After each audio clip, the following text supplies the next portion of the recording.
하나님이 사랑하시는 비산동교회 성도님들, 지난 하루 동안 평안하셨습니까? 잠언은 여호와를 경외하라는 중요한 주제를 가르쳐주는 하나님의 말씀입니다. 우리가 여호와를 경외한다고 할 때 보통은 예배와 기도, 말씀과 같은 신앙적인 일들 안에서 여호와를 경외하는 것을 생각하게 됩니다. 하지만 잠언을 읽다 보면 신앙적인 것보다는 우리의 일상에서 일어나는 일들을 많이 언급하고 있습니다. 쉽게 말해서 여호와 경외는 예배당 안에서만 이루어지는 것이 아니라 예배당 밖에서도 이루어져야 한다는 것입니다. 오늘의 말씀을 함께 묵상하면서 예배당 안에서만이 아니라 이 세상 속에서도 지혜로운 길을 걸어가는 우리 모든 성도님들이 되시길 바랍니다. 기도하겠습니다. 사랑의 하나님 아버지, 새벽에 만나 시간을 통해 주님의 말씀 안에 살아갈 수 있게 해주심에 감사를 드립니다. 주님의 말씀을 나의 삶의 지혜로 삼아 올바른 길을 분별하며 주님께서 기뻐하시는 길을 걸어가는 우리 모두가 되게 하여 주옵소서. 이 모든 말씀 우리 주 예수 그리스도의 이름으로 기도드립니다. 아멘. 오늘 우리에게 주시는 하나님의 말씀은 잠언 11장 16절에서 31절까지 말씀입니다. 하나님의 말씀을 함께 읽겠습니다. 유덕한 여자는 존영을 얻고 근면한 남자는 재물을 얻느니라. 인자한 자는 자기의 영혼을 이롭게 하고 잔인한 자는 자기의 몸을 해롭게 하느니라. 악인의 삭은 허무하되 공의를 뿌린 자의 상은 확실하니라. 공의를 굳게 지키는 자는 생명에 이르고 악을 따르는 자는 사망에 이르느니라. 마음이 굽은 자는 여호와께 미움을 받아도 행위가 온전한 자는 그의 기뻐하심을 받느니라. 악인은 피차 손을 잡을지라도 벌을 면하지 못할 것이나 의인의 자손은 구원을 얻으리라. 아름다운 여인이 삼가지 아니하는 것은 마치 돼지 코의 금고리 같으니라. 의인의 소원은 오직 선하나 악인의 소망은 진노를 이루느니라. 흩어 구제하여도 더욱 부하게 되는 일이 있나니 과도히 아껴도 가난하게 될 뿐이니라. 구제를 좋아하는 자는 풍족하여질 것이요 남을 윤택하게 하는 자는 자기도 윤택하여지리라. 곡식을 내놓지 아니하는 자는 백성에게 저주를 받을 것이나 파는 자는 그의 머리에 복이 임하리라. 선을 간절히 구하는 자는 은총을 얻으려니와 악을 더듬어 찾는 자에게는 악이 임하리라. 자기의 재물을 의지하는 자는 패망하려니와 의인은 푸른 잎사귀 같아서 번성하리라. 자기 집을 해롭게 하는 자의 소득은 바람이라. 미련한 자는 마음이 지혜로운 자의 종이 되리라. 의인의 열매는 생명나무라. 지혜로운 자는 사람을 얻느니라. 보라, 의인이라도 이 세상에서 보응을 받겠거든 하물며 악인과 죄인이리요. 아멘.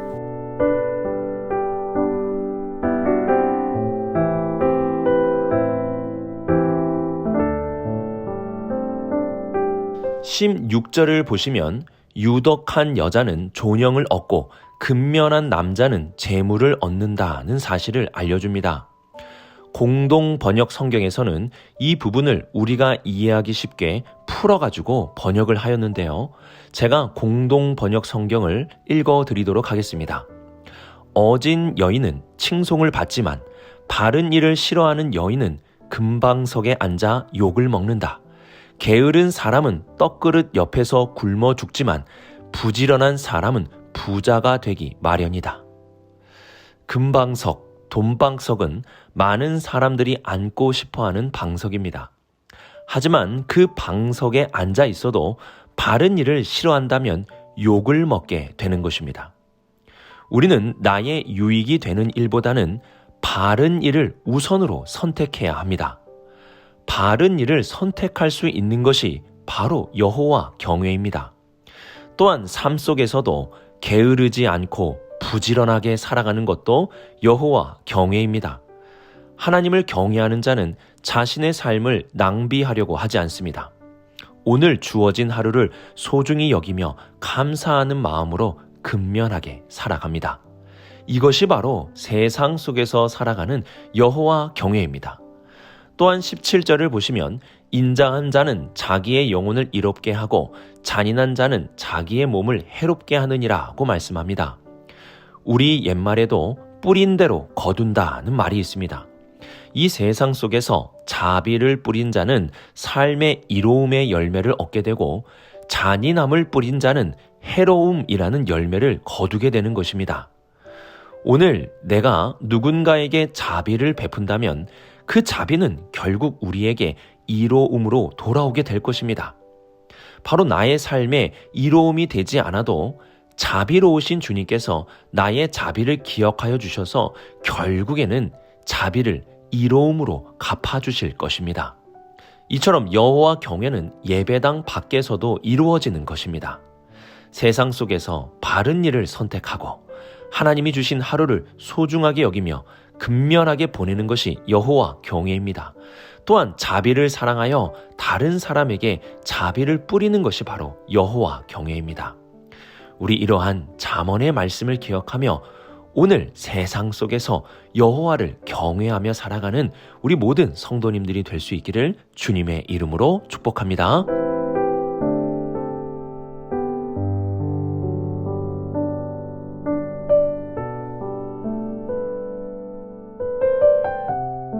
(19절부터 23절까지) 말씀은 악을 행하는 악인과 의를 행하는 의인을 대조하여 우리에게 보여줍니다. 그리고 그들의 행동이 각각 어떠한 결과를 초래하는지 우리에게 알려줍니다. 19절을 보시면 공의를 굳게 지키는 자는 생명에 이르고 악을 따르는 자는 사망에 이른다고 말씀합니다. 생명과 사망이 의와 악의 길에 달려있다고 말씀하는 것입니다. 생명과 사망은 병원에서 질병을 치료함에 있는 것이 아니라 우리가 오늘 의로운 길을 걷느냐 악한 길을 걷느냐에 따라 달려 있습니다. 병원에서 죽을 병을 치료하여도 내가 악한 길을 걷는다면 결국 그는 영원한 사망에 이르게 될 것이고, 이 땅에서 의로운 삶을 살아간다면 하나님께서 우리에게 영원한 생명을 주실 것입니다. 또한 21절을 보시면 악인은 피차 손을 잡을지라도 벌을 면하지 못할 것이니 의인의 자손은 구원을 얻으리라고 말씀합니다. 여기서 손을 잡는다는 말을 원어로 보면 손의 손이라는 모호한 표현으로 기록되어 있습니다. 손의 손이라는 것은 손을 잡는다는 뜻도 있지만 표준 세번역 성경에서는 손의 손을 틀림없이 반드시라고 번역을 하였습니다. 이러한 관점에서 21절을 해석해 본다면 악인은 틀림없이 벌을 받고 의인은 반드시 구원을 얻는다는 뜻이 됩니다. 악과 의의 결과가 이렇게 차이가 날 것이라고 확실하게 우리에게 알려주고 있는 것입니다. 그리고 22절을 보시면 여인이 아무리 아름다워도 삼가지 않으면 돼지 코에 금고리 같다고 말씀합니다. 진정한 아름다움은 외모가 아니라 삼가는 것에 달려 있습니다.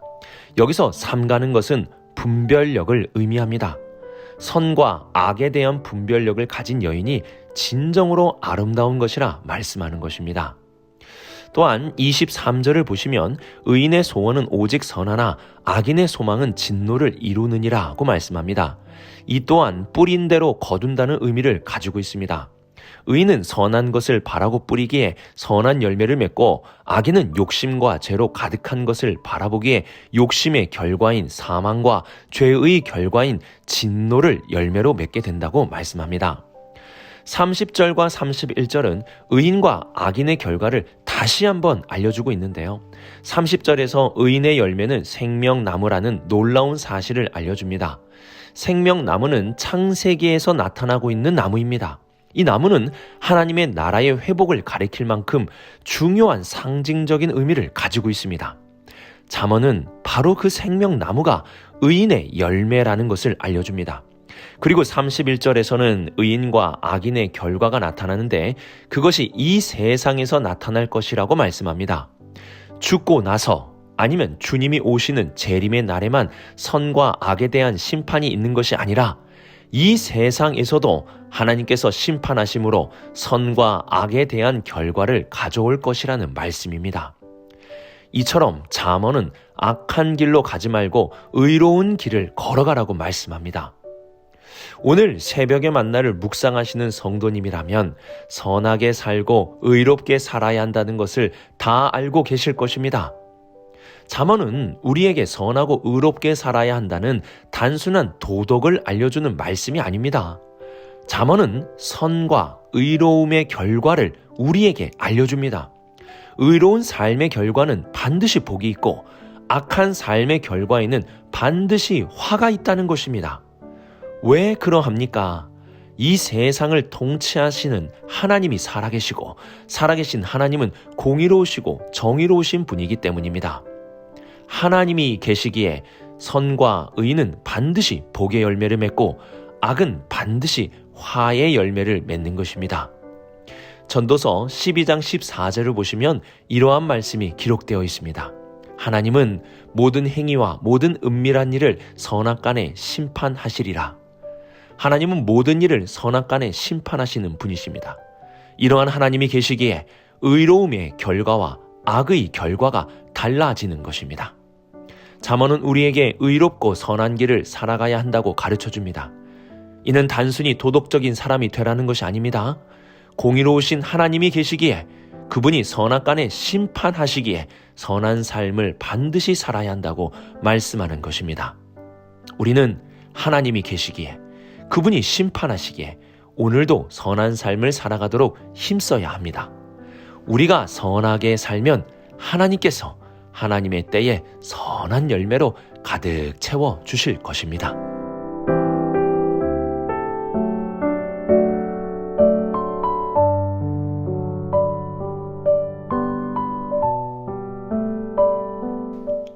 (24절부터는) 다른 사람을 돕는 구제에 대한 말씀을 전해주고 있습니다. 잠언은 다른 사람을 돕는 것은 손해가 아니라 씨를 뿌리는 것이라고 알려줍니다. 그 씨가 땅에 뿌려질 때는 보이지 않아 적게 느껴지지만 결국은 그 씨앗이 자라 열매가 맺어져 부유함을 얻게 될 것입니다. 24절을 보시면 흩어 구제하여도 더욱 부하게 되는 일이 있나니 과도히 아껴도 가난하게 될 뿐이니라고 말씀합니다. 구제를 하면 삶이 부하게 되고 오히려 다른 사람에게 나누지 않고 아끼는 자는 가난하게 될 것입니다. 아끼는 자는 구제라는 씨를 뿌리지 않았기에 잠시 부하게 될 수 있을런지는 모르지만 결국에는 열매가 없어서 더욱 가난하게 될 뿐입니다. 이어서 25절에서도 구제를 좋아하는 자는 풍족하여질 것이요 남을 윤택하는 자는 자기도 윤택하여지리라고 말씀합니다. 다른 사람을 돕는 구제는 다른 사람만 풍족하여지는 것이 아니라 나의 풍족함으로 이어지는 것입니다. 다른 사람만 윤택해지는 것이 아니라 나도 윤택해지는 것입니다.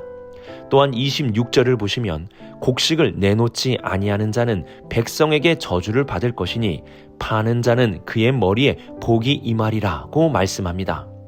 나라에 기근이 들어서 백성들이 굶어 죽어가는 모습을 보며 곡식의 창고문을 열면 복을 받고 창고문을 닫고 자기 혼자 살려고 한다면 오히려 저주를 받게 된다라고 말씀합니다.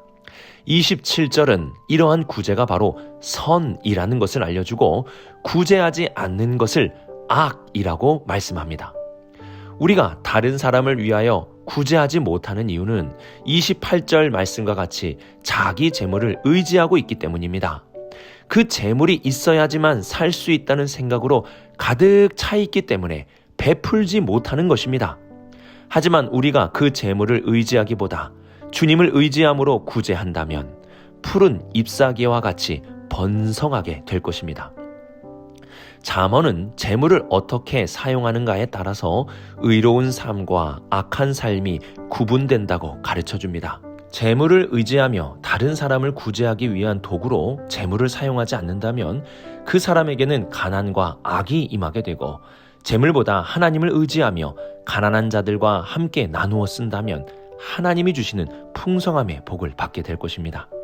우리 모든 성도님들, 하나님이 주신 재물을 함께 나눔으로 하나님이 주시는 풍성함과 복을 가득 누리실 수 있기를 주님의 이름으로 축복합니다. 오늘의 말씀을 묵상하며 세상 속에서도 여호와를 경외할 수 있기를 바랍니다. 바른 일을 선택하시고 근면하며 자비로움을 뿌리는 삶을 살아가야 합니다. 또한 선악간에 심판하시는 하나님을 기억하며 의로운 삶을 살 수 있어야 합니다. 마지막으로 재물을 의지하지 마시고 하나님이 나누어 쓰라고 주신 재물을 가난한 자들과 함께 나누며 살아 하나님이 주시는 풍성한 복을 누리며 살아갈 수 있는 우리 모든 성도님들이 되시길 주님의 이름으로 축복합니다. 기도하겠습니다. 사랑의 하나님 아버지, 우리에게 지혜를 주옵소서. 하나님을 경외함으로 세상 속에서도 지혜를 가지고 살게 하여 주옵소서. 우리 성도들 오늘 바른 삶을 선택하고 근면 성실하여 자비로운 지혜로운 길을 걷게 하시고 심판하시는 하나님을 기억하며 의로운 삶을 살게 하여 주옵소서. 재물보다 재물을 주시는 하나님을 바라보게 하시고 재물을 나누어 쓰라는 주님의 뜻에 따라 나눔의 삶을 살게 하여 주옵소서. 이 모든 말씀 하나님의 아들 우리 주 예수 그리스도의 이름으로 기도드립니다. 아멘.